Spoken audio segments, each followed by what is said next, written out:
Cuba Información.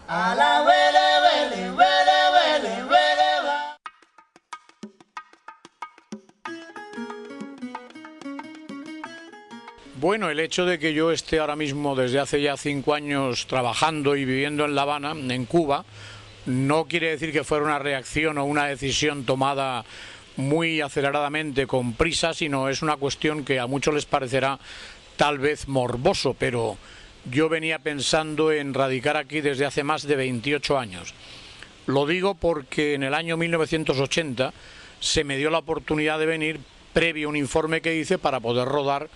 para la segunda cadena de televisión española unos programas como objetivo el objetivo era sencillamente el trasladar un poco lo que se hacía en la isla a nivel de trova, de jazz, de música instrumental, de canción, de bolero, de salsa, etcétera, etcétera.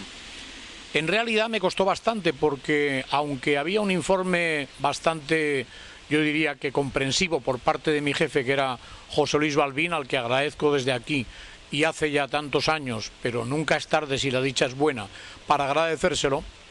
el gesto que tuvo de permitirme venir. También es cierto que en el año en el que acudí para todos los estudios de grabación y a todas las compañías con objeto de hacer esos reportajes, vi que había tal amabilidad, tal sentido de la colaboración, no diría de la puntualidad, que es algo que me parece que es innato, eso de la impuntualidad en Cuba, ¿no? Pero obedece a otras causas muy diversas, entre ellas a este tremendo clima, que de repente hay un sol maravilloso y de repente una lluvia a la londinense, una lluvia a la vizcaína, una lluvia a la donostiarra, o de repente una lluvia torrencial como corresponde al Caribe. Quiero decir que la amabilidad de estas gentes superó con mucho esos pequeños errores y esos pequeños fallos, con lo cual, y para no ser muy largo, disfrutamos de un mes en La Habana entrevistando a lo que era Iraquere en aquella época, entrevistando a Noel Nicola, Mauri Pérez, la hermana de Silvio Rodríguez, Sara González, Manguarelos, Cañas, Emiliano Salvador, una playa de inmensa, Santiaguito Feliu, Donato Poveda, que sería muy largo y prolijo ahora señalar. Yo tuve una sensación como de que ya había vivido aquí. Me pasó como dice el Che Guevara en sus memorias cuando tocó las piedras de Machu Picchu, que pronunció una frase realmente hermosa, que era: ¿cómo se puede tener nostalgia de lo que no se ha vivido? Yo la sentí y evidentemente me decidí a venir a La Habana. El regreso a Madrid fue bastante emotivo, tuvimos nada más y nada menos que 6 programas por emitir, lo hicimos y me acusaron, como es lógico, dentro de lo que ahora es falsimedia, de parcialismo, de falta de objetividad, de rojo comunista repugnante, de que estaba haciendo propaganda del castrismo cubano, y yo me limitaba a sencillamente poner música, con lo cual me di cuenta de que esa especie de enfermedad, esa psicopatología de los medios de comunicación de la derecha, que en España ya son todos, salvo 2 excepciones, pues seguía haciendo mella en mis colegas de profesión. Pero al tiempo vi que había hecho algo bastante beneficioso para todos, sobre todo para la gente joven, que en aquel momento creía que solo existían Pablo Milanés y Silvio Rodríguez, y se dieron cuenta de que había mucha más gente detrás, y no solamente ya nombres, había una organización total, un terrible maremoto de guitarras, de timbales, de tumbadoras, de laúdes, de treses, de voces, de baile, de sensualidad, que superaba con mucho todo lo que los fachas de siempre hubieran querido que no existiera, ¿no? En cualquier caso, el regreso, como digo, me hizo repensarme que debería repetir la historia, cosa que lamentablemente no pude hacer en los años que siguieron dentro de esa llamada democracia y esa transición. Es curioso que en la época más dura, aparentemente, cuál eran los años 80, sí se pudiera venir a Cuba, y a partir de los años 85, 86, no se admitió ningún viaje en este sentido a la isla, y menos aún protagonizado por quien nos habla. Bueno, pues yo agradezco a Cuba Información que me dé esta oportunidad, no solo para colaborar con vosotros, sino también para contar un poco mi experiencia, que, como digo, partió de allí, y yo ya repensé y pensé en que vendría de alguna forma a trabajar y a vivir en La Habana cuando pudiera. Pero para ello tenía que desarrollar un sistema que me permitiera irme tranquilo de la península ibérica. ¿Qué hice? Después de abandonar, tras muchas censuras y pasillos, Radio Televisión Española, y de las Hons, dicen los viejos, pues trabajé para acabar, digamos, de solventar las pequeñas deudas que pudiera tener, acabar de pagar el apartamento, etcétera, etcétera, y ya una vez que a mi familia le cedo lo que yo había comprado y me quedo ya sin otra cosa que lo opuesto, hablé con mis compañeros de la Alianza de Intelectuales Antiimperialistas para venir en un viaje y tratar de, bueno, desarrollar las conversaciones pertinentes para lograr un trabajo, cosa que se hizo gracias a la intervención de Abel Prieto, que es uno de los ministros más corajudos y valientes, jóvenes y brillantes de la Revolución, y de un poeta también al que agradezco en el alma su gestión, que es Waldo Leiva, director del Centro Iberoamericano, donde la música tradicional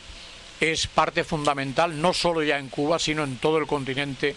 como digo, iberoamericano. Ahí trabajo desde hace 5 años y me he encontrado durante este largo tiempo que he vivido, convivido, trabajado con cubanos, prácticamente solo con cubanos, aunque lógicamente veo a compatriotas de aquí y de allá. Me he visto con gente de otras nacionalidades, vascos, catalanes, italianos, franceses. En cualquier caso, el hecho es que fundamentalmente con personas de Cuba, para Cuba, que viven en Cuba, que son más o menos revolucionarios, otros lo son mucho, otros... Esto no es un país en el que todo el mundo, digamos, pertenece a un movimiento, llamémosle comunista, marxista y leninista, en absoluto. El Partido Comunista de Cuba es el garante de la revolución y los ciudadanos son, ante todo, eso sí, en un gran porcentaje independentistas, fidelistas y revolucionarios. El sistema que se ha desarrollado en Cuba ha conseguido una sociedad con unas carencias tremendas por culpa del bloqueo y por culpa también de otros elementos como son la complicidad de naciones y de presidentes en la Comunidad Europea. Mi trabajo es un pequeño microcosmos en el que hay 14 trabajadores. Yo soy el único extranjero, pero como ya llevo un tiempo, un lustro, ya dejo de ser un poco español, paso a ser un poco cubano y entonces soy el cubañol del centro, ¿no? En cualquier caso, la gente que me rodea es gente, primero,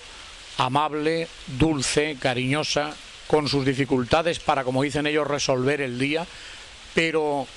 hay algo mágico en todos ellos, que es la seguridad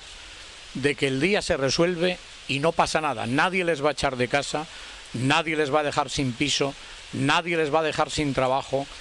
Es algo, esa seguridad inmensa de que por lo menos sabes que el Estado está contando contigo como ciudadano. Y otra cosa que me gustaría señalar es la ausencia de violencia policial en las calles. Aquí, por mucho que diga Falsemedia, por mucho que diga todo el mundo, garantizo y doy mi palabra de honor de que en 28 años que llevo viniendo y 5 viviendo, jamás he visto a un policía dar siquiera un empellón a una persona, sea o no un delincuente.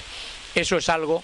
que es tan mágico, a lo que no estamos acostumbrados, naturalmente, en ese llamado primer mundo. Por otro lado, quiero señalar que he encontrado una acogida tan enorme, con una cultura tan brutal, que es el único país del mundo en el que puedes encontrarte con una persona que está limpiando una habitación y que tiene un libro en las manos, que puede ser de Daniel Chavarría, que puede ser de Miguel Barnet, puede ser de Leonardo Padura, puede ser de Joaquín Sabina, puede ser de Alfonso Sastre. En cualquier caso, la cultura es algo tan tremendo aquí que hay motivos para llorar de emoción, y no lo digo en broma en absoluto. Un pueblo culto, dijo José Martí, que es el apóstol de, yo diría que de toda Latinoamérica, con Bolívar, con San Martín, que un pueblo culto era un pueblo libre. Y el pueblo cubano es el más culto de toda América, incluida la del norte, que no es difícil. Así que esas son parte de las razones que me han llevado a trabajar y a estar orgulloso de estar entre los cubanos. Tranquilidad, emoción, cultura, cariño, ternura Necesidades sí, pero con la seguridad de que nos las pasamos seguro y no van a mediar más en nuestra vida ni van a ser ninguna tragedia. Desde Cuba a toda Euskadi, a toda España, a toda Europa, Cuba no es como la pinta Falsimedia. Y si no, date una vuelta, chiquillo.